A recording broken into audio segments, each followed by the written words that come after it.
Bonsoir à tous, mesdames et messieurs. Merci de nous retrouver pour cette dernière ou encore ce dernier numéro d'appel sur le continent, en tout cas le dernier de la semaine. Actualité du côté de la Côte d'Ivoire. On en parle, la situation socio-politique en tout cas qui, selon les analystes, semble être très tendue à 8 mois seulement de la présidentielle de ce côté-là. De toutes les façons, avec nos invités, comme vous le savez, avec vous aussi à la maison, on va en débattre, on va revenir sur certains points et sur l'actualité.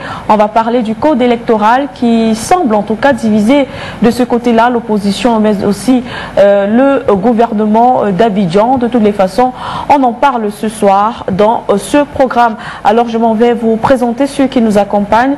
Le docteur Boga est avec nous, docteur Boga Sarko-Gervais. On rappelle que vous êtes enseignant, chercheur, spécialiste des droits de l'homme. Vous intervenez en direct de Skype. Bonsoir docteur et bienvenue.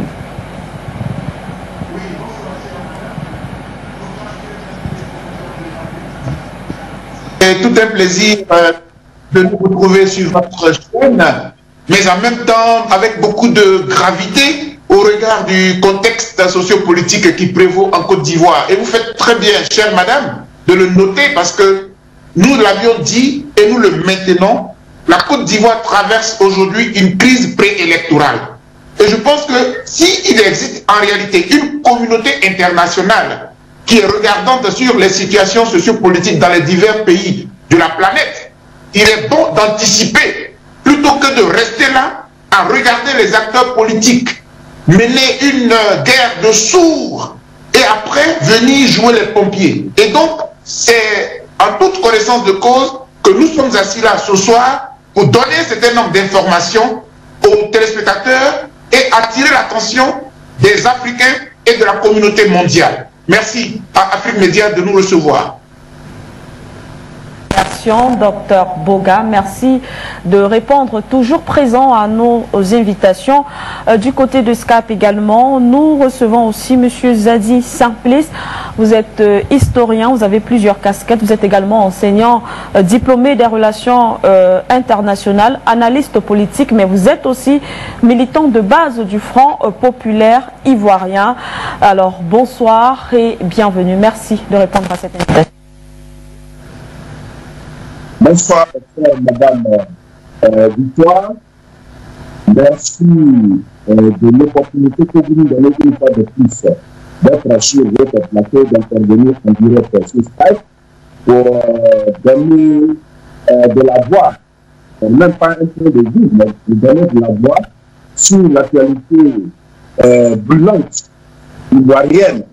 Et vous faites bien, c'est pour cela que nous profitons de ce temps d'antenne pour dire merci à Afrique Média et dire merci à tous les éditeurs qui nous suivent parce que, comme l'a dit déjà mon co-panéliste, le docteur Boga, la Côte d'Ivoire est encore à l'orée d'une autre crise. Elle avait connu une crise post-électorale, mais maintenant elle s'apprête à connaître ou bien elle connaît actuellement une crise préélectorale. Avec au regard de ce que vous avez déjà déployé comme situation, à savoir le code électoral, mais il n'y a pas que le code électoral, il y a d'autres choses qui nous divisent. La commission électorale indépendante, la carte nationale d'identité, et je pense que au cours de ce temps d'antenne, nous aurons suffisamment l'occasion d'en débattre. Je vous remercie. Vous, bien évidemment, on reviendra donc sur ces différents points exactement qui divisent la classe politique du côté de la Côte d'Ivoire. Quelques notes peut-être pour planter le décor et bien évidemment pour que nos téléspectateurs, on essaie de planter, donner le contexte. On rappelle que pour l'opposition, parce que c'est la dernière, du moins l'actualité en date, cette affaire autour du code électoral qui fait donc renaître plusieurs cendres du côté de la Côte d'Ivoire. Alors pour l'opposition, il n'y a pas eu entente entre elle et bien sûr le gouvernement, ce qui crée donc pour elle, en tout cas pour cette opposition ivoirienne-là, on parle de la chute ou encore d'une non-réussite, hein, de l'échec d'un dialogue politique, voilà, de l'échec d'un dialogue politique du côté de la Côte d'Ivoire. Les membres de l'opposition rapportent qu'ils n'avaient pas réussi à se mettre d'accord sur tous les points avec le gouvernement, sauf peut-être les francs qui concernent le remboursement des frais de campagne qui vont au-delà de 5%. Alors il parle d'autres doléances, entre autres l'abandon des charges de la justice ivoirienne contre l'ancien président Laurent Gbagbo ou encore la plus grande indépendance de la commission électorale qui, ces questions-là n'ont pas encore reçu de réponse. On en parle bien évidemment avec vous. Alors Dr Boga, je viens vers vous pour peut-être la première question. Comment est-ce qu'on peut comprendre aujourd'hui, comment comprendre que la question du code électoral n'ait pas encore été soldée et quelles sont les conséquences? Qu'est-ce que cette situation ou cette question peut entraîner dans le climat politique du côté de la Côte d'Ivoire? Oui, merci beaucoup pour la question. Voyez-vous, nous sommes dans une situation, j'allais dire, de rêve. On dirait qu'on est dans un film en réalité. Le gouvernement de M. Ouattara, que dirige Gon Coulibaly, veut fonctionner comme s'il n'existait pas en Côte d'Ivoire des Ivoiriens, des citoyens capables d'analyser une situation sociopolitique et d'aller vers un lendemain meilleur. Vous regardez le contexte dans lequel on se trouve. D'abord, la commission électorale indépendante, l'organe qui va arbitrer une élection présidentielle, mais déterminante pour notre pays, est mis en place par le gouvernement seul, par le chef de l'État seul. Et je tiens toujours à préciser que ce chef de l'État-là, en même temps qu'il préside la Côte d'Ivoire, il est également le président d'un parti politique, et le RHDP. Du coup, il est juge et parti. D'ailleurs, il n'a jamais été juge. Il a toujours été partisan. Même si dans tous les pays du monde, les présidents des républiques sont issus d'un bord politique. Mais dès l'instant où ils sont aux affaires, ils font l'effort de se départir de leur parti politique pour être de bons présidents à la disposition de tous les citoyens. Or, M. Alassane Ouattara continue d'être le président du RHDP. Donc, il n'est même plus un président pour tous. Il est un président adversaire d'une partie des Ivoiriens. Et il a décidé de mettre en place une commission électorale indépendante. Mais comment en même temps qu'on appelle l'opposition à discuter de la loi électorale, dans le même temps, on commence en même temps à mettre en marche la machine électorale. La commission électorale indépendante est contestée. Comment voulez-vous que pendant qu'elle est contestée, on n'est pas d'accord sur sa mise en place et on nous appelle pour discuter, en même temps elle enclenche le processus électoral. Bon, on aurait pu dire encore qu'on pouvait leur concéder un bénéfice de doute en estimant que bon, peut-être que ça nous fait gagner du temps. Mais malheureusement, chère madame, chers téléspectateurs, lorsque nous regardons l'évolution du processus, on se dit qu'il y a problème. Tenez-vous bien, on doit enrôler entre 8 millions et 11 millions de personnes sur la liste électorale ivoirienne. Mais pourquoi c'est maintenant seulement qu'on commence l'opération? Et on commence l'opération, c'est-à-dire que nous sommes déjà en retard. Mais lorsqu'on est en retard sur une opération, il faut démultiplier les sites d'enrôlement et puis faciliter les processus de sorte qu'on puisse gagner du temps parce que le gouvernement de M. Ouattara, là, il a mis en place environ 118 sites d'enrôlement pour toute la Côte d'Ivoire, 322 600 km², avec une population d'environ 25 millions. Et on va recueillir entre 8 millions et 11 millions de personnes. Vraisemblablement, lorsque vous faites les calculs avec le nombre de personnes qu'un seul bureau, un seul site peut enrôler, on ne peut même pas atteindre 3 millions d'ici à octobre. Que veut M. Ouattara? Et puis, il y a encore un autre fait. Il y en a tellement, mais je vais vous donner quelques éléments pour que vous puissiez comprendre. Et puis, mon frère aussi, co-panéliste, va aussi donner d'autres éléments. On nous dit que la carte coûte 5 000 francs CFA. Alors, cette bataille-là, nous l'avons menée pendant longtemps. On s'est gosillé pour dire à l'État de Côte d'Ivoire que, connaissant la situation de nos populations, il faut faire en sorte que la carte soit gratuite. Moi, je suis militant des droits de l'homme. La carte nationale d'identité devient un élément essentiel pour le citoyen. C'est un droit du citoyen. Si je suis un national, la carte nationale d'identité, c'est l'élément par lequel mon pays reconnaît ma nationalité. On me dit que ça coûte 5 000 francs. Mais elles sont combien les populations ivoiriennes qui n'ont même pas les 5 000 francs? Et vu que l'élection est déterminante, on demande à l'État de Côte d'Ivoire, on va se calmer. Les cartes nationales d'identité que détiennent les populations, il faut simplement déroger, décaler leur date de pérennité, de sorte que cette carte-là, elle continue d'exister jusqu'à l'an 2021. De sorte qu'après l'élection, on peut tranquillement octroyer aux populations les cartes nationales d'identité. Mais là, cette course à la montre, il y a un but caché, celui de priver certains Ivoiriens de leurs droits fondamentaux, celui de voter. M. Ouattara a envie de se faire élire comme en 2015, où il y avait une population du Nord massivement qui l'avait voté. Et la plupart des populations du Sud avaient pratiquement boycotté le scrutin. Donc aujourd'hui, il a encore envie de faire ce passage en force. Mais nous ne lui donnerons pas de l'occasion. Et en terminant sur ce point, pour que mon frère puisse prendre la parole, il y a un élément qui nous a été révélé aujourd'hui par le secrétaire exécutif principal du PDCI-RDA, le ministre Guy Kahui, le secrétaire exécutif en chef du PDCI-RDA. Il a animé au siège du parti de M. Henri Konan Bédié une conférence de presse ce matin et il nous sort un élément selon lequel la Banque mondiale a octroyé à la Côte d'Ivoire un montant de 30 millions de dollars, c'est-à-dire environ 30 milliards de francs CFA pour que les Ivoiriens puissent avoir facilement leur carte nationale d'identité. C'est-à-dire que c'est un projet que la Banque mondiale a supporté à hauteur de 30 milliards. Mais quand j'entends une telle information, mais les poils se dressent partout parce qu'on se dit, mais finalement, mais c'est M. Ouattara qui est mauvais. Mais c'est M. Ouattara qui n'a pas pitié des Ivoiriens. Comment la Banque mondiale peut soutenir le processus d'enrôlement des Ivoiriens pour l'obtention de la carte nationale d'identité à hauteur de 30 milliards de francs CFA et M. Ouattara n'est pas capable, l'État de Côte d'Ivoire, ce pays dit-on émergent, n'est pas capable de compléter ce pactole-là de sorte que les cartes d'identité soient offertes aux Ivoiriens gratuitement. Mais non, parce qu'il y a des velléités de détournement de l'argent octroyé à la Côte d'Ivoire. C'est pour cela que ma conclusion sur cette question-là, mais nous devons nous battre pour que la carte nationale d'identité soit gratuite et que ce processus soit revu. Je m'arrête là pour l'instant. Premier jet, je poursuis avec vous, M. Zadi Serplis. Alors, carte CNI, Commission électorale indépendante, code électoral. Nous apprendons également, l'opposition réclame l'arbitrage du président Alassane Dramane Ouattara. Alors, comment est-ce qu'on pourrait comprendre cela? Est-ce qu'il n'y aura justement pas un conflit d'intérêts? Merci bien, Madame Dutoit.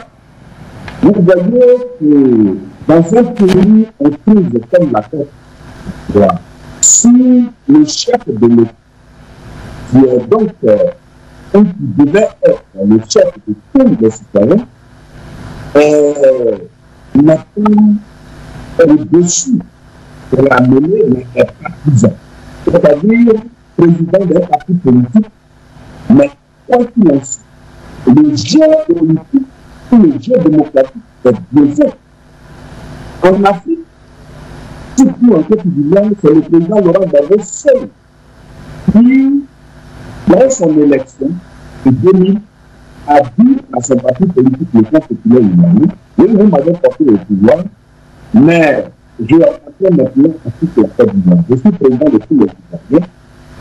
Pour cela, je me mets en congé du Front populaire ivoirien et votre affaire d'être Front populaire ivoirien revient contre vous. Et c'est ainsi qu'au congrès du Front populaire ivoirien de 2001, il a été désigné le Premier ministre Pascal Affi-N'Diouf pour conduire le Front populaire ivoirien. Donc c'est lui seul qui s'était mis au-dessus de la mêlée. Mais Ouattara n'a jamais démissionné du RDR. Et donc, la question cruciale de sa candidature pour l'élection 2020 n'a pas encore été tranchée. partira, ne partira-t-il pas? Un matin, il dit qu'il part, le soir, il dit qu'il ne part pas. Cette question n'est pas réglée. Et les conditions qu'il crée, c'est-à-dire la commission électorale indépendante, qui n'est même pas indépendante, qui a été violée et vidée de toute sa substance constitutionnelle par le RDR depuis même que Youssouf Bakayoko présidait cette commission. Mais maintenant même, elle est corrompue. Elle est corrompue parce qu'elle ne reflète pas l'indépendance. Elle ne reflète pas l'indépendance du fait de l'absence de membres des partis significatifs de l'opposition ivoirienne. Il n'y a pas d'opposants dans la commission électorale indépendante. Donc cette commission électorale est tout simplement une institution administrative créée par le RDR pour embellir le processus électoral, pour dire que oui, elle a été présidée par une commission électorale indépendante. La question n'est pas réglée. Et la question vient s'ajouter encore la question du code électoral. Le code électoral, je prends seulement un seul point dans ce code électoral, parce que l'élection présidentielle n'est pas... pardon, les élections en Côte d'Ivoire ne se limitent pas seulement à l'élection présidentielle. Ce sont des élections générales. Et l'année 2020 est une échéance constitutionnelle d'élection générale. Il y a l'élection présidentielle d'abord d'octobre 2020, ensuite viennent les élections législatives pour mettre le Parlement en place et les élections municipales. Donc, c'est tout et les élections des conseils généraux. Donc, c'est tout un processus. Et je prends donc l'élément du découpage électoral. Dans ce code, dans ce nouveau code électoral, il défavorise la partie sud, d'ailleurs la plus peuplée, quant à l'attribution des sièges. Je prends quelques chiffres. Pour le nord, le Grand Nord, qui contient, enfin, qui est peuplé environ de la population électorale, hein, ce n'est pas la population physique, mais la population électorale, peuplé de près de 300 et quelques mille électeurs, à plus de 67 communes, sinon 69 communes.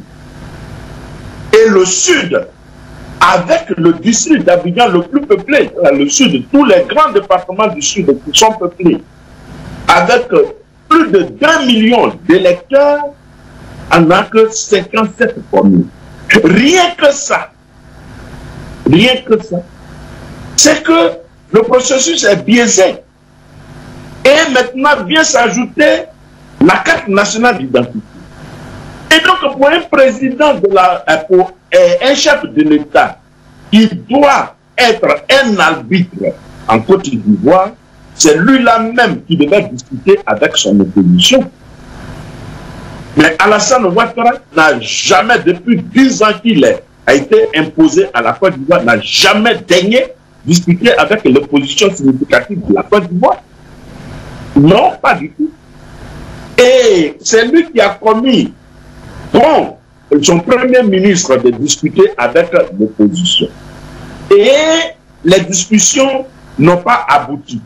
C'est ainsi que les partis de l'opposition ont dit que nous mettons fin à notre participation à ces négociations, à ces discussions, et nous nous référons maintenant au président de la République. Mais pour ma part, c'est une peine perdue, parce que Ouattara ne bougera pas. Ouattara ne peut pas désavouer Don Coulibaly, son premier ministre. Il a commis de discuter avec le président. Et d'ailleurs, le premier ministre a conclu pour dire que même s'il n'y a pas eu d'accord, cela ne veut pas dire qu'il n'y a pas eu de discussion. Même s'il n'y a pas eu de communiqué final, cela ne veut pas dire qu'il n'y a pas eu de discussions qui sont bien déroulées. Mais vous voyez, madame, chère madame, en Côte d'Ivoire, nous fabriquons des situations pour créer, pour maintenir le pays en crise. Parce que le RDR, il s'est mué en RHDP, ne prospère que dans la violence. Donc, il faut créer les conditions de la violence. Et par là, je voudrais terminer. La question de la carte nationale d'identité.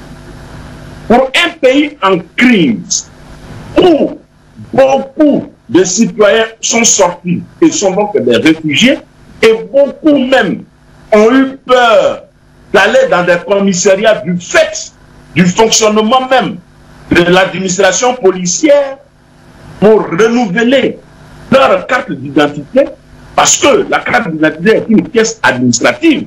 On ne doit pas utiliser la carte d'identité comme un élément de pression électorale. Non. Ou de gestion d'élection. Non. Logiquement, c'est de façon individuelle qu'on renouvelle la carte d'identité. Mais dans un pays où le taux d'analphabétisme est plus élevé et un pays qui est en crise, c'est le gouvernement par des campagnes d'audience foraine ou bien des campagnes spéciales qui accompagnent ou qui incitent la population, qui mobilisent la population à l'effet de s'enrôler pour la carte d'identité.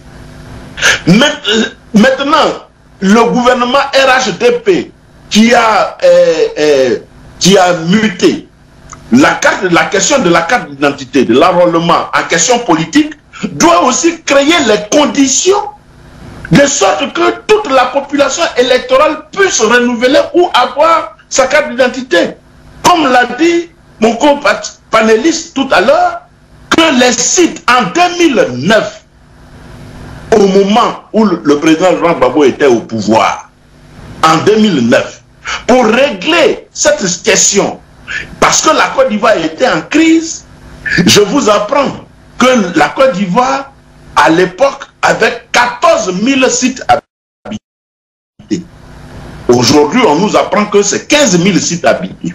Et la population qui devait être enrôlée, la population électorale était d'environ 6 millions. Aujourd'hui, on a 15 000 sites habités pour une population électorale donc qui doit être enrôlée de 11 millions. Et on a 118 sites. Imaginez, avec le coût dont tu as parlé tout à l'heure, Dr Boga, plus maintenant le transport, parce que les populations doivent se déplacer pour aller dans les chefs-lieux de sous-préfecture. Mais vous voyez, le coût n'est plus 5 000 francs, mais il devient exorbitant. Alors, les 30 milliards de la Banque mondiale, parce que le secrétaire général exécutif du PDCI RDA n'est pas n'importe qui donne l'information. Il était avec le RHDP au pouvoir, donc il sait ce qui s'est passé là-bas. Donc c'est lui qui donne maintenant l'information aux Ivoiriens pour dire vos cartes d'identité ont été déjà financées par la Banque mondiale. Mais comment on peut être méchant avec sa propre population? C'est vrai, le pouvoir est là, hein, et on crée les conditions pour conserver le pouvoir. Mais quelle est cette méchanceté? Et je voudrais terminer que c'est maintenant, et j'oubliais même la question de la Constitution, que tout on apprend cela parce qu'on avait appris par Ouattara lui-même, c'est communiquant que c'était bouclé, géré, calé. Au 2020, c'est maintenant que nous voyons avec ce qui se met en place. La question, on apprend aussi par des rumeurs que la Constitution doit être changée. Et là, on ne parle pas de changement de Constitution en Côte d'Ivoire, mais c'est pour les autres pays. La presse internationale parle de changement de Constitution. Et la Côte d'Ivoire, où Ouattara a fini ses mandats constitutionnels et n'a pas encore clarifié sa position s'il doit être ou ne pas être candidat. Il y a beaucoup de questions. Donc, pour notre part, la Côte d'Ivoire n'est pas encore prête pour aller à une élection. Pour ma part, pour aller à cette élection. Je ne dis pas que l'élection ne doit pas avoir lieu, mais nous sommes à 8 mois et l'opposition n'est pas d'accord avec la commission électorale indépendante, avec le code électoral. C'est-à-dire, toutes les conditions qui doivent nous amener à des élections équitables, justes et transparentes ne sont pas réunies. Mais de quelle élection nous parlons? Il faudrait que nous nous battions pour obtenir ces conditions. Ce sont là le gage d'une paix, c'est-à-dire qui peut nous éviter encore une crise plus grave que celle que nous avons connue en 2011. Je m'arrête là pour l'instant. Je vous remercie. Ça dit simpliste. Alors on va aller au standard, prendre quelques téléspectateurs. Vous le savez, chers téléspectateurs, vous pouvez appeler pour donner votre point de vue sur la thématique de ce soir ou tout simplement aussi pour poser vos questions à nos invités qui sont là et qui pourront bien évidemment lors de leur prise de parole répondre à vos différentes préoccupations. Monsieur Mahalmadou, vous nous appelez de la Norvège. Bonsoir monsieur, bienvenue. Bonsoir Madame Manuela et bonsoir auditeurs d'Afrique Média. Je salue vos deux invités.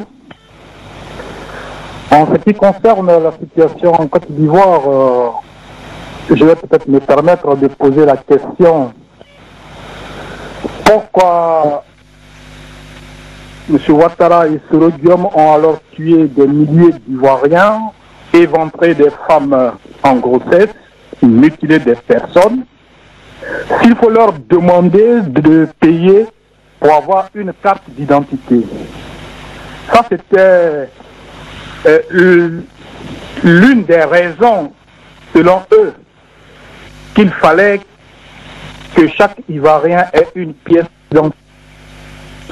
C'était pour cela qu'ils ont tué des milliers d'Ivoiriens. Et ils étaient même soutenus par ce qu'ils appellent la communauté internationale. Alors aujourd'hui, j'attends qu'on demande à ces mêmes Ivoiriens de payer avant d'avoir une pièce d'identité. Mais en 2002, quand ils tuaient les Ivoiriens, est-ce qu'on ne pouvait pas leur demander d'aller payer et se procurer des pièces d'identité? Cette logique, je ne la comprends pas de la part d'Alassane Draman Ouattara. Mais maintenant que ceci étant dit, moi je m'adresse pure et simplement aux Ivoiriens. Allions-nous rester là et regarder Alassane Draman Ouattara faire comme bon lui semble? Je pense qu'on est arrivé à un point de non-retour. Comme le disent les Ivoiriens, ça passe ou ça casse. Alassane a fini ses 2 mandats, il faut qu'il parte par tous les moyens.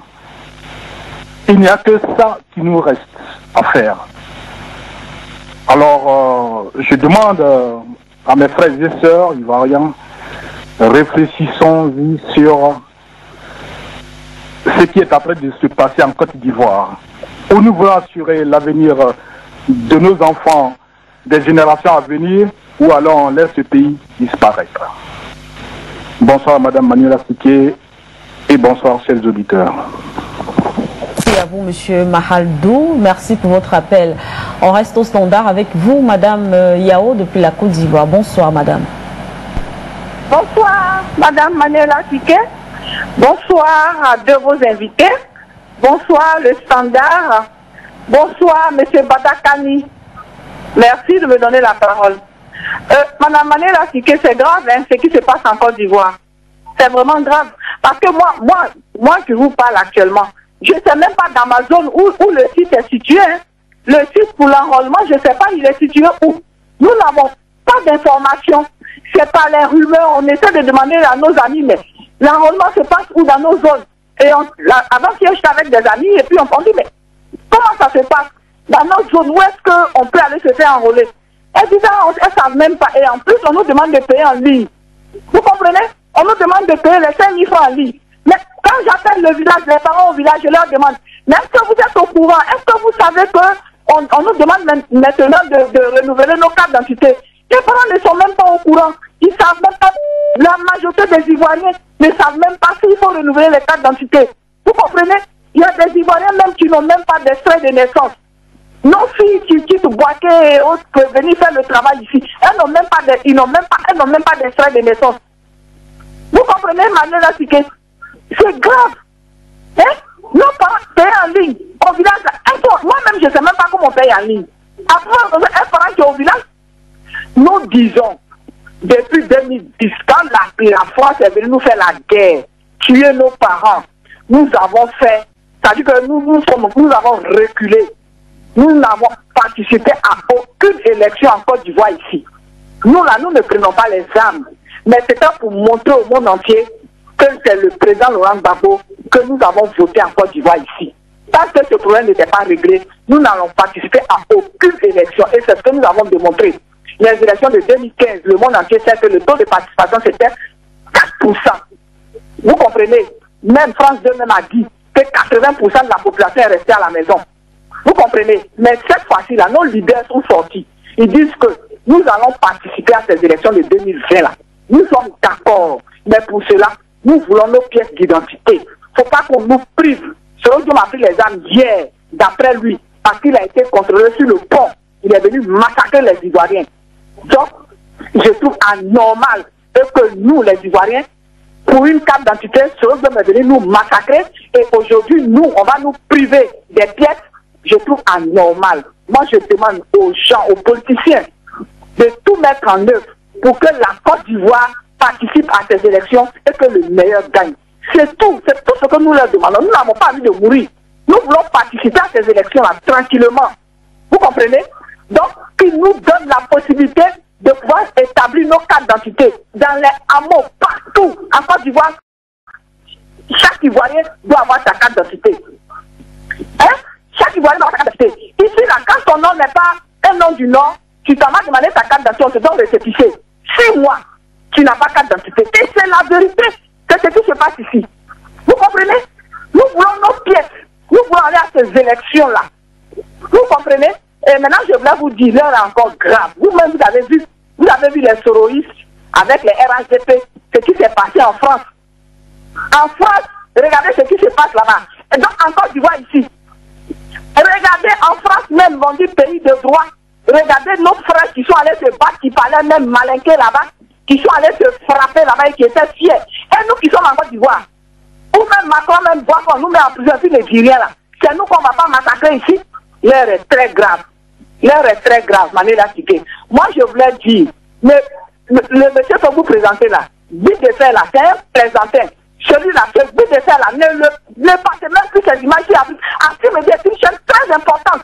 Ne faites pas passer des énergumènes.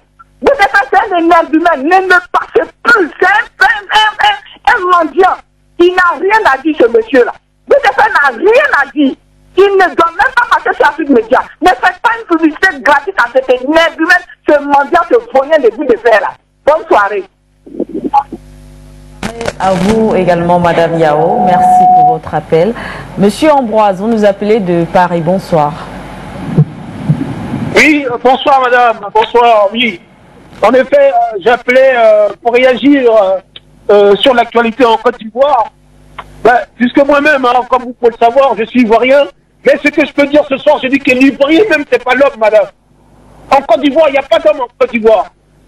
Je persiste ces signes, je dis que l'ivoirien, c'est pas un homme, ou alors s'il y a des hommes, la plupart des ivoiriens, c'est des traîtres.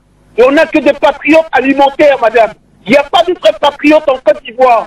Il n'y a personne qui aime l'amour de son pays parce que le système éducatif, je persiste et signe encore, il n'y a pas de système éducatif réel en Côte d'Ivoire. Il n'y a qu'un système qui est là pour abrutir la population ou alors pour que la population devienne des patriotes alimentaires. Parce que là, ce qui se passe en Côte d'Ivoire est extrêmement grave. Dans tous les pays du monde, je dis bien, dans tous les pays du monde, madame, la pièce d'identité est gratuite. Je dis bien, la pièce d'identité est gratuite. Même ici en France, où je vis, la pièce d'identité est gratuite, madame. Donc, il n'y a pas de raison qu'en Côte d'Ivoire, on fasse payer une pièce d'identité de surcroît à 5 000 francs à des personnes, à des gens, surtout qui n'ont rien à manger, madame. Ça, c'est insupportable, et surtout à un moment crucial, à un moment électoral, où on demande à une partie de la population de payer leur pièce d'identité. À l'époque où Laurent Gbagbo était au pouvoir, les gens du Nord avaient mis gratuitement leur pièce d'identité. Alors, c'est pas à 6 mois, voire 7 mois de déchéance électorale qu'il faut mettre en place des systèmes pour dire, soi-disant, voilà, il faut que les gens aient leur pièce d'identité. Eh ben, ce que devrait faire le pouvoir en place, eh ben, c'est que les gens puissent aller voter, même avec leurs anciennes pièces d'identité, même si ces pièces d'identité sont périmées. Parce que l'Ivoirien qui est là, c'est quelqu'un qui est endormi. N'importe qui peut venir en Côte d'Ivoire, il fait ce qu'il veut. La preuve en est, tout récemment, un arabe a giflé un policier, et bien les autorités de la Côte d'Ivoire n'ont même pas réagi. Parce que ça aurait été dans un pays arabe, un noir qui regarde à peine un arabe, ce noir-là, on le tue. On lui laisse même pas le temps de s'exprimer, on le tue, et ça, on le voit tous les jours. Donc j'appelle les Ivoiriens, il est temps vraiment, il est temps que ce peuple de la Côte d'Ivoire, ce peuple où il y a que des morts qui vivent en Côte d'Ivoire, il est temps que ces gens se réveillent pour prendre les armes et échasser ce pouvoir parce que c'est plus trop, c'est trop, et il y en a vraiment qui raté, madame. Je vous remercie de m'avoir donné la parole. Bonne soirée. À vous, monsieur Ambroise. Merci, très bonne soirée. On va rester au standard avec vous, madame Cissé. Bonsoir. Oui, bonsoir, Manuela. Bonsoir. Et bonsoir à mes deux frères depuis l'Occident. Bonsoir à tous les téléspectateurs. Et bon retour à madame Yao. Mais comme elle l'a dit, l'heure est grave en Côte d'Ivoire. Très grave même. Et moi, je dis, c'est fait à dessein, hein, parce qu'ils n'ont pas envie d'organiser les élections, parce qu'ils se sachant minoritaires à tous les niveaux, sur tous les plans, ils n'ont jamais gagné d'élection. Donc, il ne faut... C'est fait à dessein. Parce que, comment expliquer que pour... Je prends un exemple, pour la commune de Yopougon, comme l'autre a dit, 1 million, plus d'1 million d'habitants, il y a un seul centre d'enrôlement. Ça dit qu'ils n'ont pas envie que les gens se fassent enrôler. Maintenant, j'entends l'information selon laquelle la Banque mondiale aurait donné 30 milliards de dollars au RDF pour organiser les élections. Mais en son temps, au temps de Bédier, il y avait un problème de 18 milliards. Et les gens, l'Union européenne avait donné 18 milliards à Bédier. Et pour cela, ils ont organisé un coup d'État pour qu'ils partent, pour qu'ils ont chassé. Maintenant, cette Banque mondiale qui a donné 30 milliards à Praman et pour financer la carte d'identité, ne le fait pas. Mais elle sait ce qu'il faut faire. La Banque mondiale sait ce qu'elle a à faire, puisqu'ils sont spécialistes en la matière. Mais compte tenu de tout ce qui se passe, moi je dis, nous sommes d'accord pour une transition. Il faut une transition en Côte d'Ivoire. Celui-là qui est là, il ne veut pas organiser les élections. Comme il a dit, c'est bouclé, c'est géré. Ils ne veulent pas organiser des élections. Mais là, mon frère, mon président qui appelait, qui dit qu'il n'y a pas de militants en Côte d'Ivoire. Il n'y a pas de militants en Côte d'Ivoire. Mais vous savez à quoi sont soumis les Ivoiriens? Aujourd'hui, on importe, la violence est importée depuis l'extérieur des pays voisins et puis elle est exportée même depuis Paris. Vous avez ça, vous les images sur les réseaux sociaux. Quelque chose qui déshonore la Côte d'Ivoire et Louba, des gardes de corps d'un ministre de l'État ivoirien, s'illustre de la façon la plus honteuse et ça salit l'image du pays. Aujourd'hui, les Ivoiriens sont pris en otage avec les orpailleurs clandestins surarmés et des gens qui viennent depuis... Tout le monde a droit aux cartes d'identité, sauf les Ivoiriens. Toute la sous-région a droit aux cartes d'identité, sauf les Ivoiriens. Vous avez les Burkinabés, vous avez les Guinéens, vous avez les Maliens, et tous ont droit à la carte d'identité. Une heure que les Ivoiriens qui n'ont pas droit à la carte d'identité. Et c'est ça, je dis que c'est à dessein, c'est voulu. Maintenant, que la CEDEAO, que l'Union européenne voit en train de voir le chaos qui est en train de se préparer et qui ne réagit pas. Il y a un véritable chaos qui se prépare en Côte d'Ivoire. C'est plus, ce sera pire que 2010 et c'est un génocide. Vous n'avez pas de une CEI unicolore.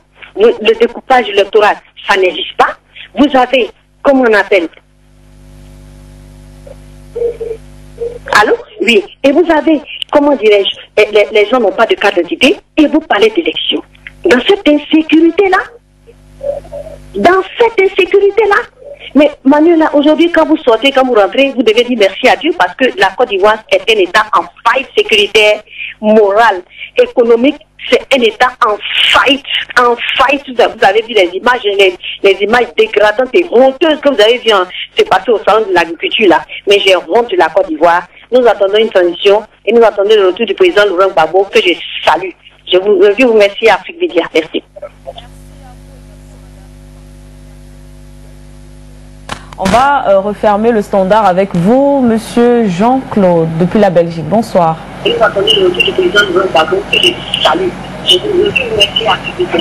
Allô? Allô? Oui, allô, bonsoir Manuela Siké. Merci de la parole. Je salue comme ça le standard, je salue le peuple africain. Merci et bonne soirée à la galaxie panafricaine. Manuela Siké, par rapport à la thématique, je voudrais tout d'abord vous dire que vous êtes très belle ce soir et c'est depuis quelques jours que je vous admire. Alors, mais malheureusement, je n'ai pas pu avoir la ligne ces derniers jours.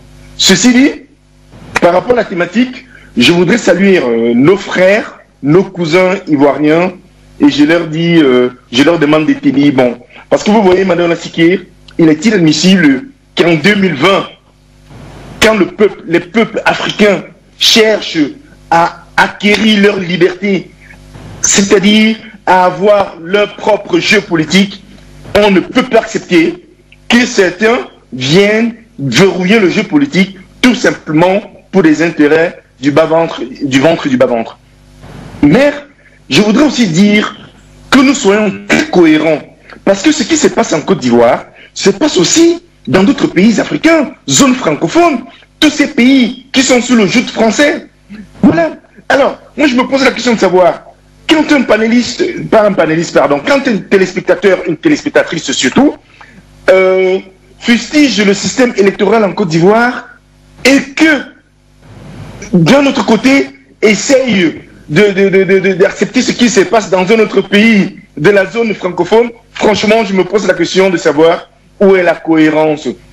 Mais il y a un téléspectateur qui a dit tout à l'heure que en Côte d'Ivoire, il y a des militants qui ne sont pas patriotes, qui sont juste là pour des intérêts égoïstes. Si ça c'est vrai, moi je voudrais dire que c'est la même chose qui se passe dans notre pays.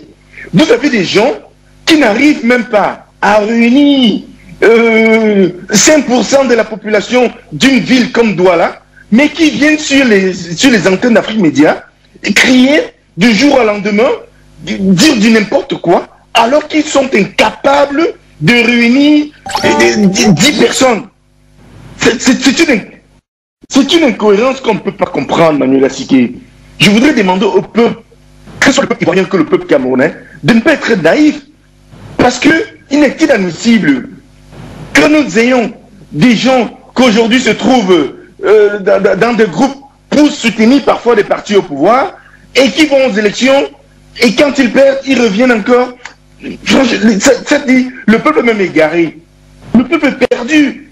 C'est un peu ça la réalité. Alors nous voulons que le jeu politique soit ouvert pour que les peuples africains puissent voter vraiment ceux qu'ils aimeraient qu'ils dirigent leur pays. Et je voudrais dire à certains présidents de partis politiques au Cameroun, mon pays, que franchement, comment dirais-je, leur terme de géopolitique, d'impérialisme et tout ça vraiment, ça fait 10 ans qu'on parle de ça et on était incapable d'avoir un député ou un conseiller aux élections. Franchement, il faut qu'on arrête.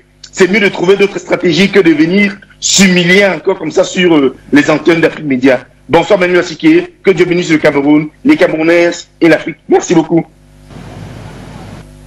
Merci beaucoup, très bonne soirée à vous. On referme le standard, on y reviendra un peu plus tard. Dr Boga, une fois de plus, je viens donc vers vous. Vous avez suivi les différentes interventions de nos téléspectateurs et la dernière surtout de Jean-Claude, hein, qui pense en tout cas, qui ne comprend pas pourquoi aujourd'hui vous fustigez, en tout cas on fustige le système électoral du côté de la Côte d'Ivoire. Il a donné un certain nombre d'arguments. Peut-être vous aurez une réaction là-dessus. Mais peut-être un second point aussi pour réagir, Dr Boga. Est-ce que vous partagez le point de vue aussi de M. Zadi qui pense que la Côte d'Ivoire aujourd'hui n'est pas prête à organiser l'élection présidentielle? Très bien. Merci beaucoup. Je suis très content. Je voudrais saluer intervenu, saluer les compatriotes de la Côte d'Ivoire qui vivent la réalité du terrain. Nous sommes exilés, nous sommes à l'étranger, mais en même temps, nous ne dormons pas parce que nous sillonnons la diaspora, nous sillonnons les pays, les capitales occidentales pour interpeller l'opinion internationale sur la situation qui prévaut en Côte d'Ivoire, notamment la crise préélectorale dans laquelle nous sommes. Il y a un certain nombre de choses que j'ai relevées et il est important que j'y revienne. D'abord, j'ai vu qu'il y a une compatriote qui s'est indignée sur ce qui s'est passé en France récemment. Il y a eu 2 événements concernant notre continent. Un événement en rapport avec le Cameroun où Emmanuel Macron s'est permis d'humilier encore un de nos chefs d'État. Mais bon, je pense que ça devrait nous servir de leçon, surtout à nos dirigeants, pour savoir que les rapports avec les dirigeants occidentaux, il faut faire très attention. Ils vous utilisent et après, ils vous exposent devant vos populations. Donc, c'est à nous. Quand on parle de valet, quand on parle de préfet de la France, c'est un peu cela. Nous, on le dit en tant qu'acteur de la société civile, en tant que citoyen, en tant qu'intellectuel, en tant que critique.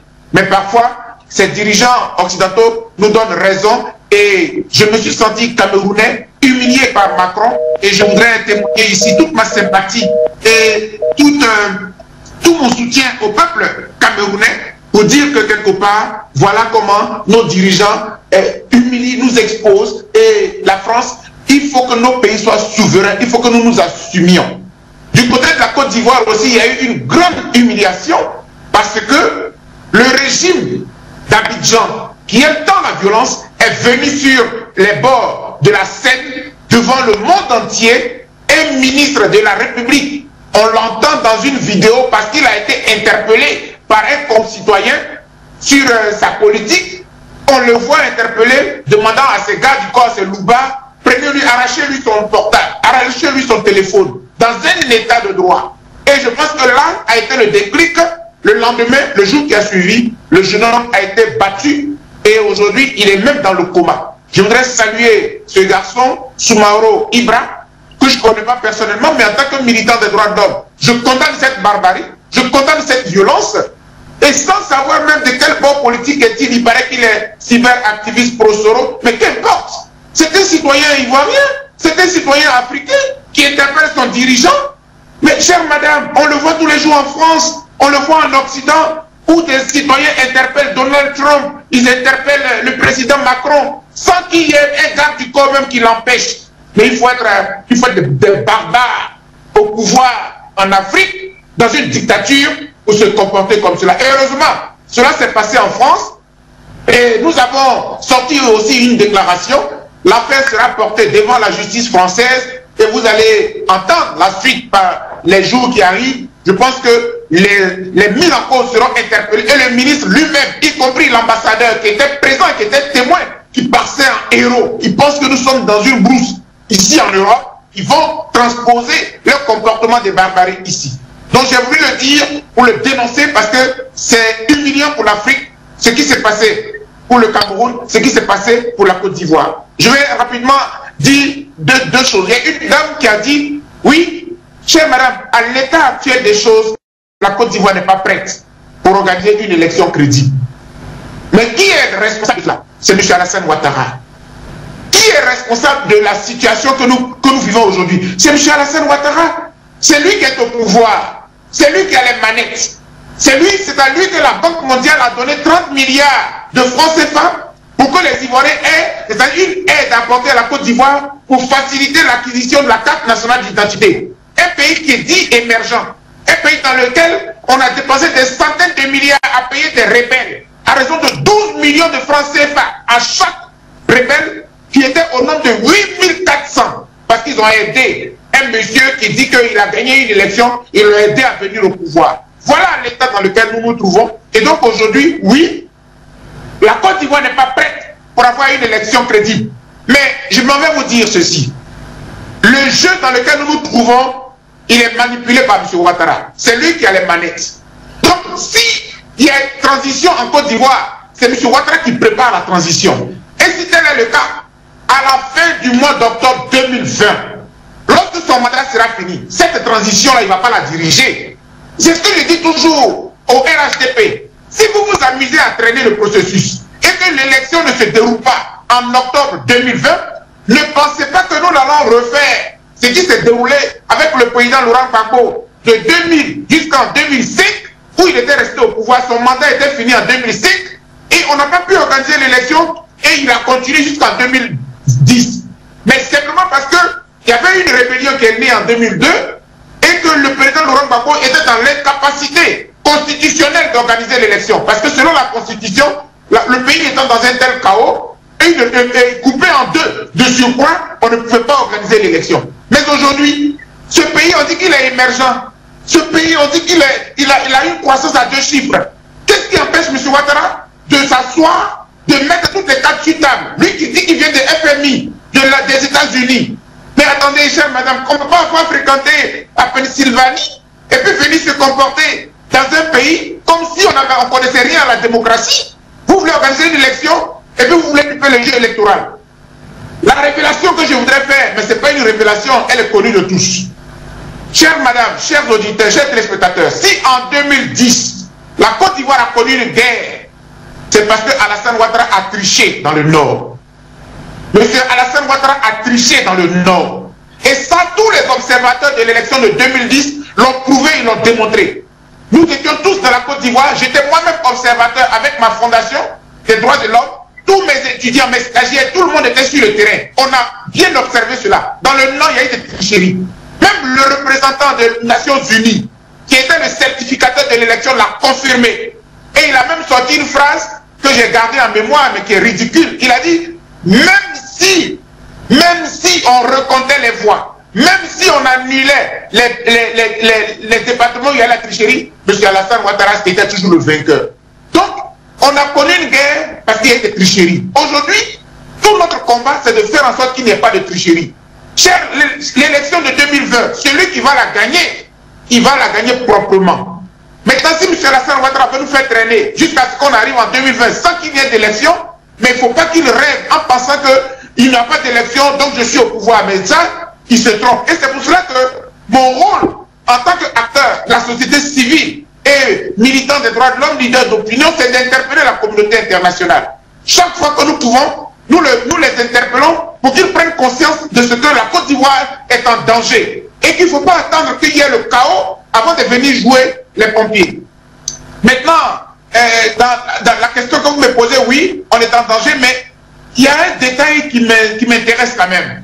Il y a quelqu'un qui a dit, bon, il était tout fâché parce que la situation nous énerve tous, et il a dit que en Côte d'Ivoire, il n'y a pas de patriotes, il n'y a pas de garçons, il n'y a pas de... Voilà. Non, je pense que c'est... Je ne sais pas de quel côté il se place, mais il faut analyser la situation avec sérénité.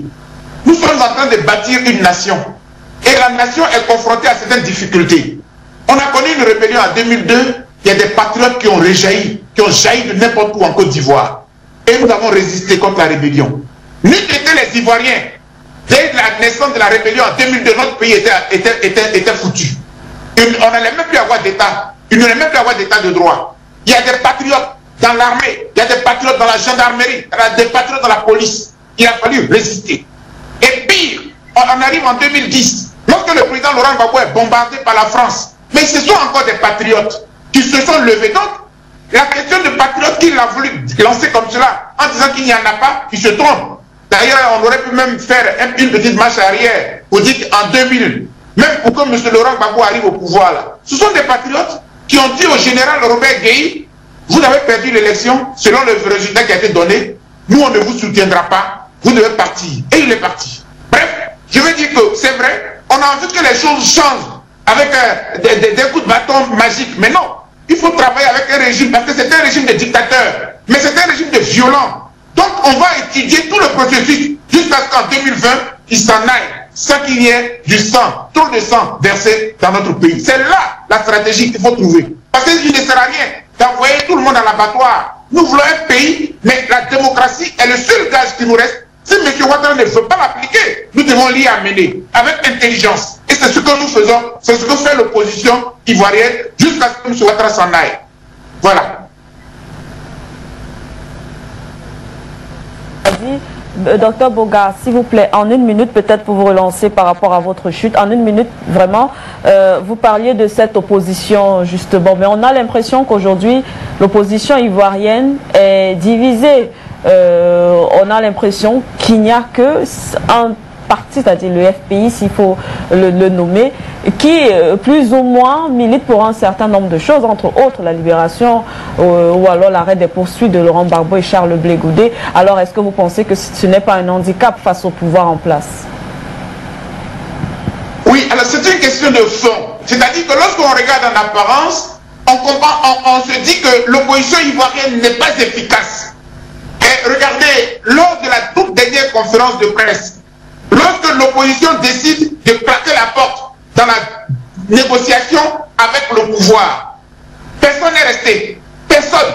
Habituellement, quand l'opposition claque la porte, il y a au moins quelques représentants de cette même opposition qui restent. Exemple, le président Afin Descent, qui dirige le Front populaire ivoirien légal, reconnu par M. Ouattara. Donc, habituellement, c'était le cas. Mais aujourd'hui, depuis que M. Afin Descent est allé voir le président Laurent Gbagbo à La Haye, par 2 fois, depuis depuis ce temps-là, il y a une sorte de cohésion qui se crée autour de l'opposition. Donc, la dernière conférence de presse, lorsqu'ils ont claqué la porte au Premier ministre Gon Coulibaly, c'était toute d'une seule voix que l'opposition l'a fait.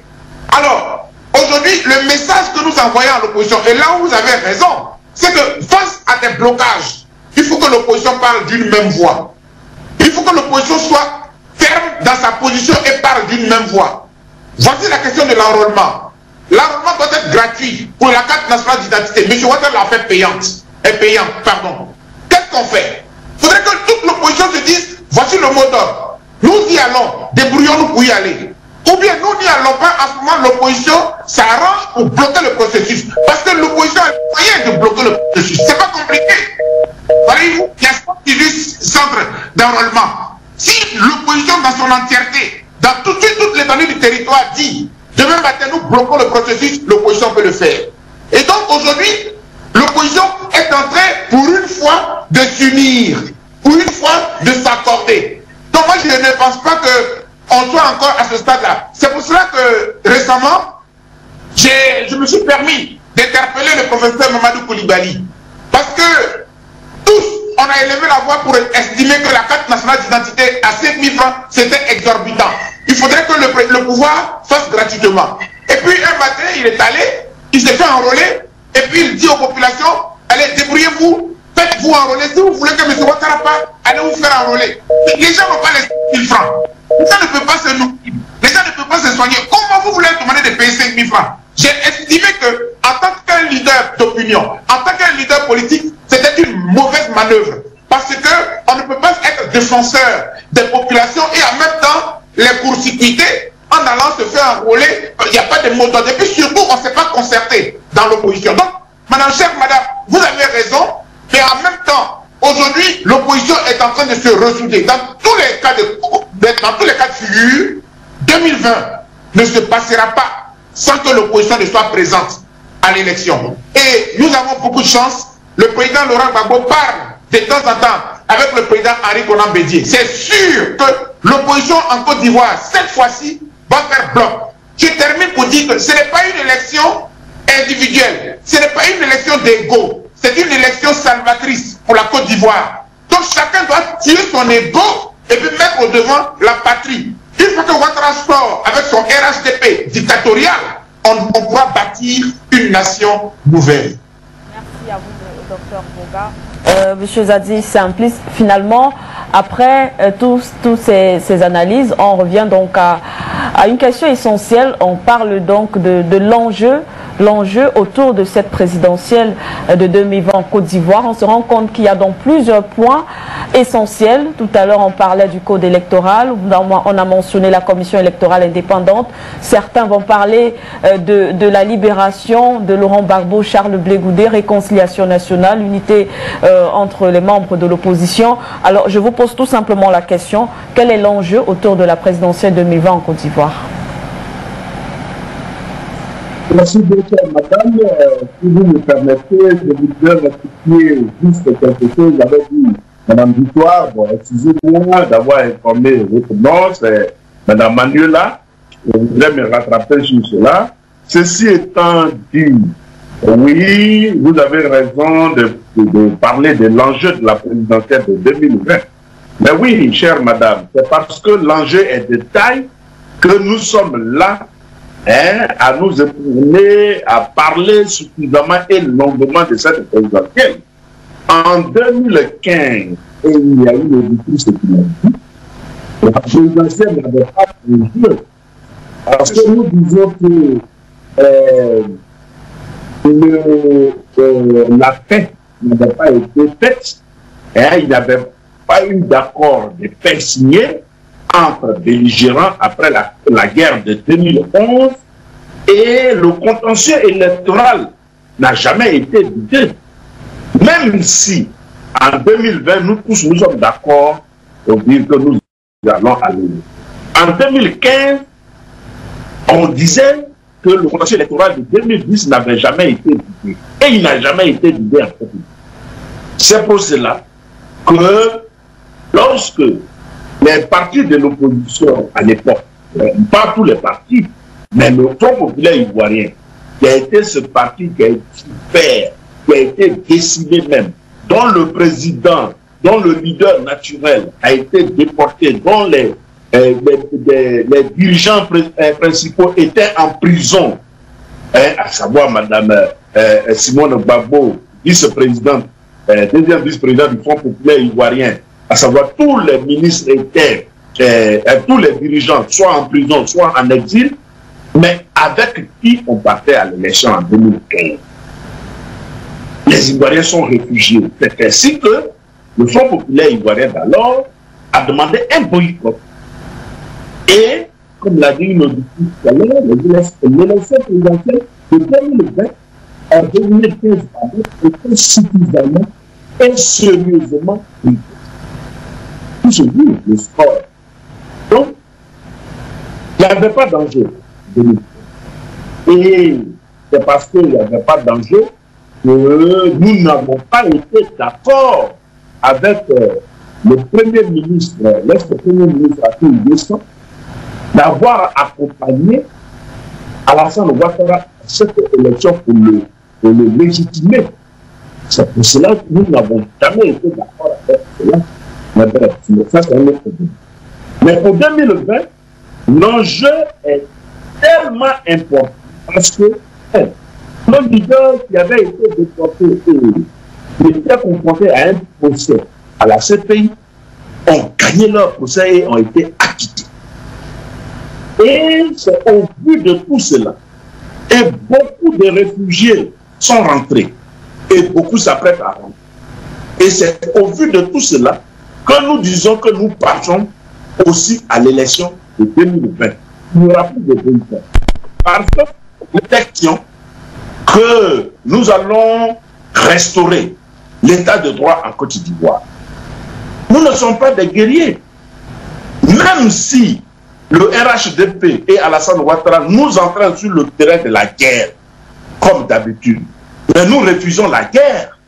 C'est pour répondre un peu à tous ceux qui fustigent le comportement ou bien, je ne sais pas, l'attentisme, qu'il n'y a pas de patriotes en Côte d'Ivoire. Non, le docteur Bogassako l'a suffisamment démontré. Ce que le peuple ivoirien a pu faire pour maintenir le pays, même la Côte d'Ivoire, debout. Pour ne même pas que le pays connaisse la guerre civile comme dans d'autres pays. C'est parce que le peuple de Côte d'Ivoire s'est mobilisé autour des institutions de la République de Côte d'Ivoire que l'État de Côte d'Ivoire est resté debout jusqu'en 2011. Mais de 2011 jusqu'à maintenant, l'État est en faillite. Et nous voulons restaurer l'État de Côte d'Ivoire. C'est pour cela que l'élection de 2020 a un enjeu particulièrement important.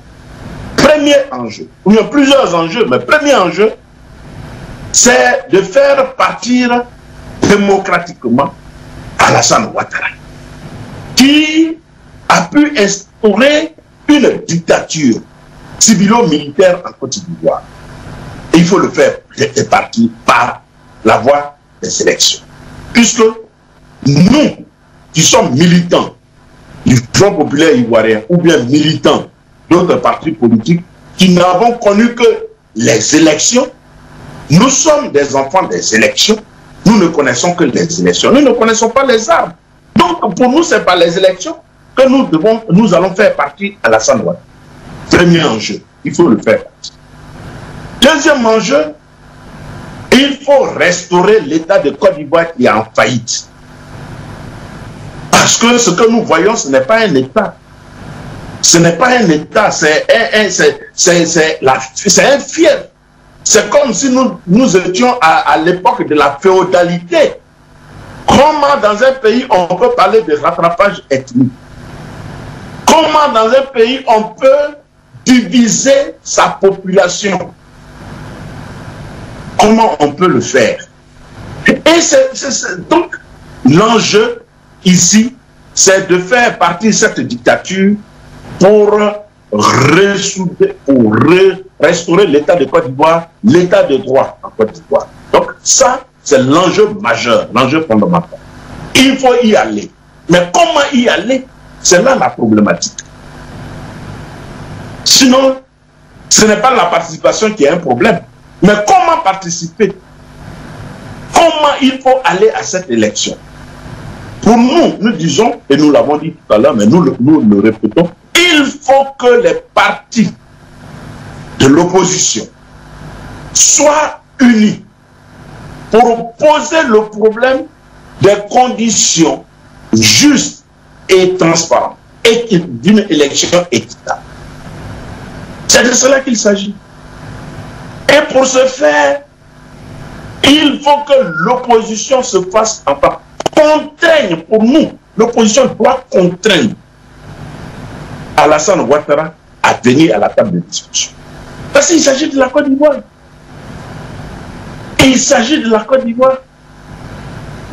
L'opposition doit jouer à fond la carte sur les bases légales avec tout ce que la Constitution lui concerne pour manifester contre tout ce qui se met en place actuellement pour corrompre le processus électoral.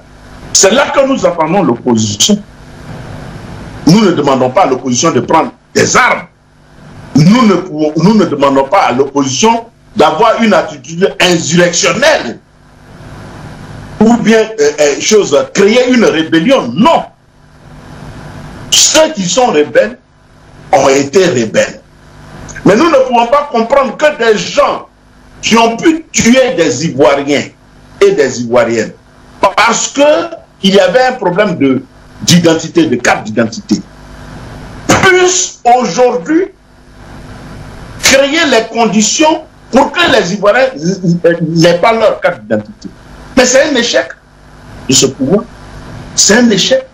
Sous ce pouvoir, les droits de l'homme sont partis. Combien de personnes sont encore en exil? Il y a encore des prisonniers de la crise post-électorale, c'est-à-dire ça fait 10 ans que des pères de famille sont en prison. Alors que quand on veut arriver à une paix, le premier acte qu'on pose, c'est la libération des prisonniers politiques. Mais si on est tous d'accord que les militaires qui sont encore en prison le sont parce qu'ils ont participé à la guerre de 2011, mais ils sont des prisonniers de guerre. Il faut les libérer. Et quand Koulibaly parle de négociations qui se viennent de nous, mais il n'y a pas eu de négociation. Quand on va en une négociation, il y a des points d'accord et des points de désaccord. Quels sont les points de revendication de l'opposition? La question de la commission électorale indépendante, que nous n'appelons même plus une commission indépendante parce que moi, personnellement, je ne suis même plus pour une réforme. Non, une refonte de cette commission. Et cette commission, elle ne doit même plus être indépendante, elle doit être autonome vis-à-vis des partis politiques. Elle doit être autonome. La question de la CEI n'est pas réglée. Donc l'opposition insiste dessus. Il y a la question des prisonniers qui doivent être libérés, tous les prisonniers. Alors là, je fais une incursion à ce que l'Église catholique de Côte d'Ivoire a dit, et de ce que aussi l'Église évangélique de Côte d'Ivoire a dit récemment concernant les prisonniers politiques. Là où le gouvernement ivoirien refuse d'admettre qu'il y a des prisonniers politiques, mais les confessions religieuses chrétiennes parlent de libération des réfugiés politiques. Mais cette élection est tellement importante parce que c'est elle qui doit déterminer l'avenir de la Côte d'Ivoire.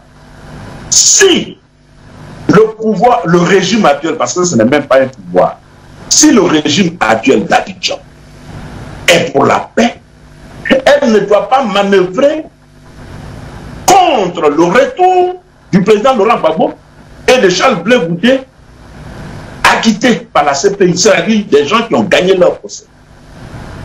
Et si vous estimez que vous avez perdu du côté de la justice internationale, encore le régime d'Abidjan peut coller des faux procès Et le président Gbagbo est condamné à 20 ans de prison et le ministre Jean Blé Goudé, par contumace, à 20 ans de prison.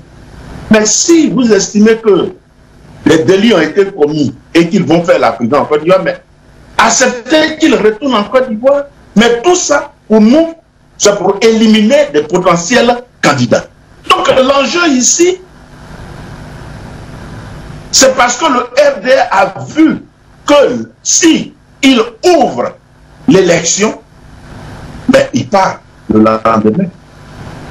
Donc, il est en train de créer les conditions pour ne pas que, l'élection ait lieu, parce qu'il y aura des trous, mais c'est ce que le docteur Boga-Sako a dit, que non. En 2005, c'est parce qu'il y avait la rébellion du RDA qui occupait le nord de la Côte d'Ivoire, qui avait divisé le pays en deux. Et comme la Constitution le disait, quand l'intégrité du territoire n'est pas assurée, il n'y a pas d'élection. C'est comme ça. Quand bien même le RHDP manifestait pour qu'il y ait élection, mais on a appliqué la Constitution. Parce qu'il faut appliquer les lois de Côte d'Ivoire. Mais aujourd'hui, rien ne le dit. Rien ne le dit. Et donc, pour terminer, l'enjeu est de taille. Parce que l'enjeu doit restaurer l'État de Côte d'Ivoire qui est en faillite. Ramener la paix en Côte d'Ivoire, qui a reprendre la démocratie qui s'est arrêtée, qui a été assassinée depuis le 11 avril 2011, lorsque, avec l'aide de la France, l'appui de l'armée française, Alassane Ouattara a été violemment et de façon guerrière installé au pouvoir à Abidjan. Il faut mettre fin à cette violence. Je ne voudrais même pas parler de ça parce que des gens l'ont suffisamment dit. Il faut mettre fin à cette violence qu'on exporte maintenant à l'extérieur. Mais c'est parce que le régime d'Abidjan, dans sa nature, est violent que cette violence s'exporte aujourd'hui à l'extérieur. Et ce n'est pas des individus, des citoyens lambda qui sont, mais un ministre de la République. C'est-à-dire ceux-là même qui gèrent l'État. Ce sont eux qui s'érigent en chef gangster pour agresser des citoyens qui ont fait seulement usage de leur droit de parole. Dans un pays où la liberté d'expression est un droit inaliénable, est un principe sacro-saint. Maintenant, donc, il faut mettre fin à ce pouvoir, à ce régime dictatorial. C'est pour cela que nous nous battons pour que nous allions à l'élection. Si nous avions une autre voie, on ne serait pas assis là pour parler d'élection. Nous invitons donc le régime d'Abidjan à ouvrir le jeu démocratique. Nous invitons donc le régime d'Abidjan à accepter de discuter et nous allons parler des conditions de l'élection. On peut toujours s'arranger pour dire, comme le processus est long, parce qu'il n'y a pas que la carte d'identité. D'ailleurs, même, qui ne pourra même pas, l'enrôlement qui ne pourra pas être à terme dans les 8 mois parce que le nombre de sites, c'est 118 sur une population de 11 millions à enrôler. Dans un pays où il n'y a même pas de route, où les populations, souvent des villages même, sont inaccessibles. Moi, mon village, il n'y a pas de route là-bas. En saison de pluie, on peut faire 2 jours sans voir une voiture. Et les villageois, on les amène au centre-lieu de sous-préfecture qui est dit, pour mon village, je veux dire, mais il y a d'autres villages qui est distant de 40 km sur une voie non bitumée, difficilement accessible. Vous voyez? Donc, toutes les conditions ne sont pas réunies. Il faudrait que le pouvoir accepte parce que l'enjeu est tellement important. C'est pour remettre l'État qui est en faillite en place que nous allons à cette élection. Sinon, ce n'est pas pour faire plaisir à Ouattara ou à quelqu'un d'autre. Et nous sommes des Ivoiriens. Notre propre pays ne peut pas nous ostraciser pendant longtemps, non. Et donc, c'est pour que tous ceux qui sont sortis de leur pays retournent dans leur pays, les citoyens ivoiriens, retournent dans leur pays. C'est pour que la Côte d'Ivoire ne puisse plus connaître des violences, des morts liées à des élections. C'est pour que la Côte d'Ivoire ne puisse plus connaître des meurtres, pour que, afin qu'ils puissent se mettre sur la voie du développement, que nous allons à ces élections. Pour mettre fin à 20 années de crise créée par le RDR. Donc l'enjeu est important, extrêmement important pour tout Ivoirien. C'est pour ça que nous nous battons. Je voudrais m'arrêter là, chère madame, pour l'instant. Je vous remercie. Merci beaucoup. Il nous reste plus que 5 minutes, 5 à 6 minutes pour la fin de cette émission. Alors on a, avant de revenir vers vous pour sortir en 2 minutes, on va peut-être prendre monsieur, un téléspectateur qui nous appelle, monsieur Manouté depuis la France. Vous étiez au standard depuis. On vous permet donc d'intervenir. Bonsoir. Bonsoir, bonsoir. Vous m'entendez? Bonsoir, bonsoir.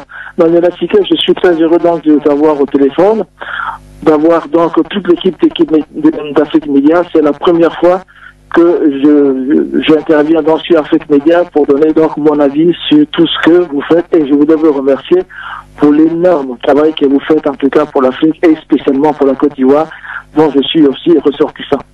Alors, de prime abord, je voulais quand même intervenir concernant un téléspectateur qui a appelé tout à l'heure et qui fustigeait certains intervenants sur des plateaux de télévision et qui n'ont même pas été capables de réunir quelques voix à des élections récentes. Je pense à Douala deuxième.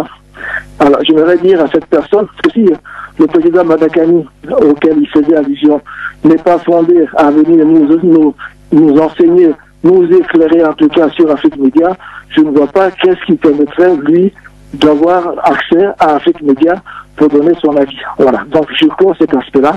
Et surtout revenir à ce que vous disiez par rapport à la Côte d'Ivoire, si vous m'entendez toujours, en tout cas remercier les Ivoiriens qui sont sur le plateau et qui font tout en tout cas pour que la paix revienne dans notre pays. Je voulais rebondir tout simplement compte tenu du peu de temps que nous avons, donc rebondir sur ce qui est important aujourd'hui, c'est les enjeux. Et le dernier intervenant a parlé effectivement de ces enjeux. Et ces enjeux-là, à mon avis, c'est ce qui est le plus important. Moi, je souhaiterais que les Ivoiriens puissent en tout cas, comme on dit, désarmer les cœurs et éviter aujourd'hui un vocabulaire guerrier qui accourt dans le pays et qui, à mon avis, risque de provoquer la peur de ceux qui sont en face et qui fait qu'ils vont continuer à s'agripper au pouvoir et à tout mettre en œuvre pour ne pas partir.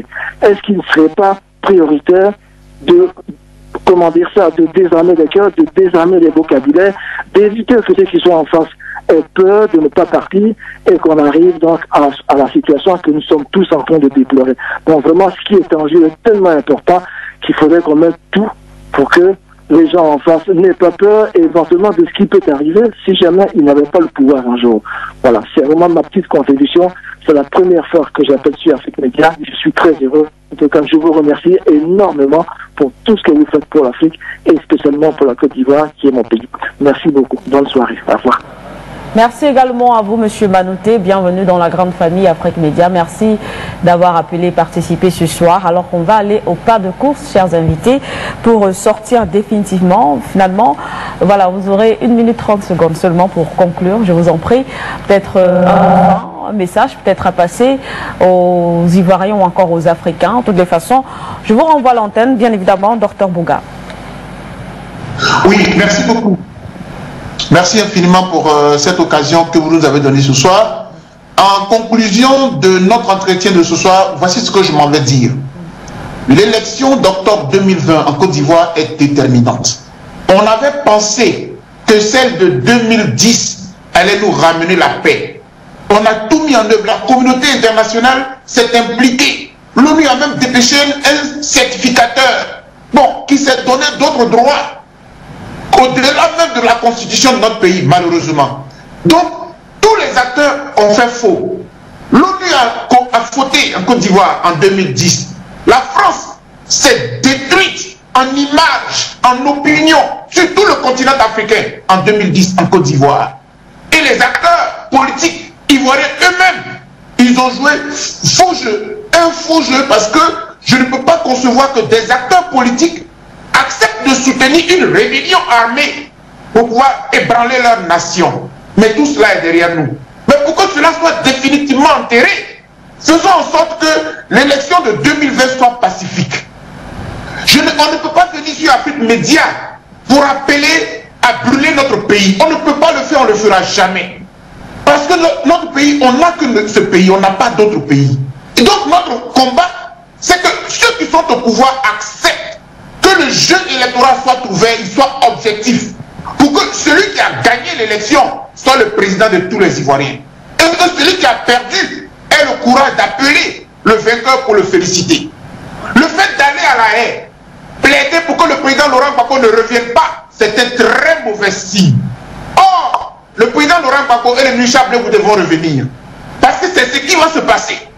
Les avocats de M. Ouattara seront déboutés. Et donc, nous avons toutes les cartes aujourd'hui pour bâtir ce pays. Que M. Ouattara fasse traîner le processus, il revient à l'opposition de trouver la juste mesure pour accompagner le processus. Mais 2020 ne passera pas sans que ce régime ne change.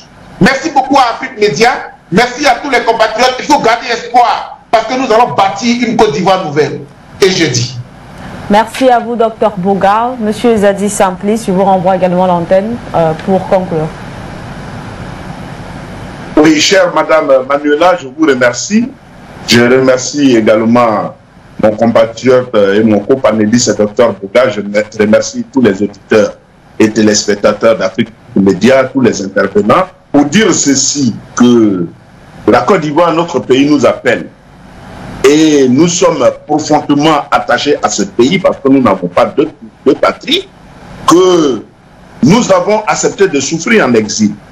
Et tout ce que nous faisons n'est pas dirigé contre un individu, non, mais c'est pour que notre pays puisse sortir de ces crises liées surtout aux élections. Nous invitons donc le régime d'Abidjan à être démocratique. On ne peut pas faire un discours ou dire qu'on est être aux antipodes de la démocratie, du mouvement normal de la démocratie. Donc c'est pour cela que nous disons que quel que soit ce qui va se passer, il faudrait que d'aller à une conclusion.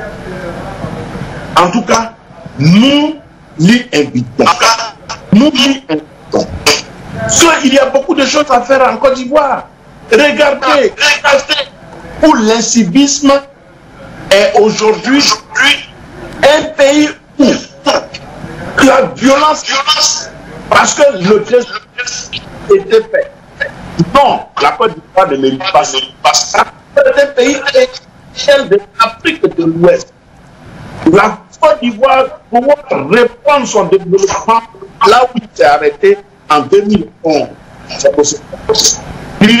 Nous invitons tous à garder l'espoir parce que nous allons continuer de nous battre, restaurer l'image qui s'est dégradée ces années. Donc, merci. Merci. Nous vous remercions également, Monsieur Zadi Samplis. Merci aussi à vous, Dr Boga. Merci beaucoup d'avoir accepté cette invitation sur Afrique Média. On vous souhaite une très belle soirée de votre côté. Merci aussi à vous, chers téléspectateurs, pour vos messages, vos appels. Merci d'avoir participé, d'avoir été avec nous tout au long de ce programme. Merci bien évidemment à toute l'équipe technique d'Afrique Média. On va mettre dans la clé sous le paillasson. C'est la fin de cette émission.